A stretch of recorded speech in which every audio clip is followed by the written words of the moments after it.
Класичен чин на заплашување на адвокатите. Вака председателот на адвокатската комора Љубомир Михајловски во емисијата Аргумент Плюс го коментираше писмото што државниот обвинител Љупчо Коцевски минатата недела го испрати до комората. Според Михајловски, реакцијата на обвинителството е обид за притисок врз адвокатите кои јавно го коментираат обвинението за трагичниот пожар во дискотеката Пулс во Кочани.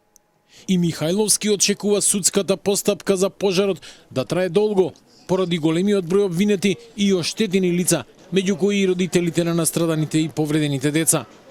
Она што зачудува е што со овој допис всушност се предизвикува, односно се обвинителството се меша во работењето на адвокатите.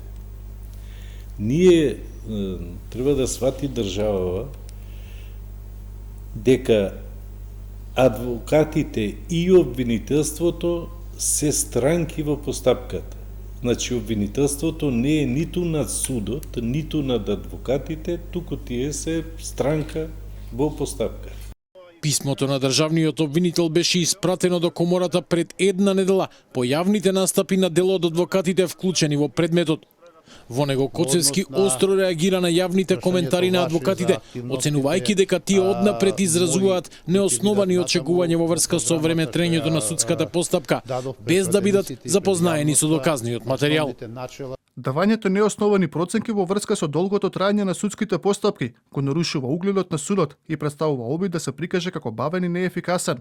Ова е спротивно на член 13 од Кодексот за професионална етика на адвокатите, според кој за време на вршењето на својата професија адвокатот е должен да го штити угледот на судот и институциите пред кои се појавува. Неговиот изглед мора да биде таков што судовите и другите органи ќе го гледаат како бранител во спроведувањето на законитоста и заштитата на правата и правните интереси на странките. Во писмото, Коцевски наведува и дека некои адвокати ја злоупотребуваат својата позиција, настапувајќи како независни експерти, иако се бранители на обвинетите, со што, како што вели, ја залажуваат јавноста и ги доведуваат во заблуда оштетените.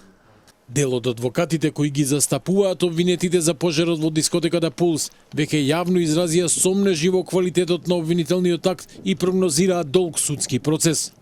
Почетокот на судењето е закажан за 19 ноември, кога на обвинителна клупа ќе седнат 34 лица, а обвинети се и 3 фирми. Меѓу нив се поранешни министри за економија и директори на Дирекцијата за заштита и спасување, градоначалници на Кочани, инспектори, одговорни лица во фирмите кои раководеле со ноќниот клуб.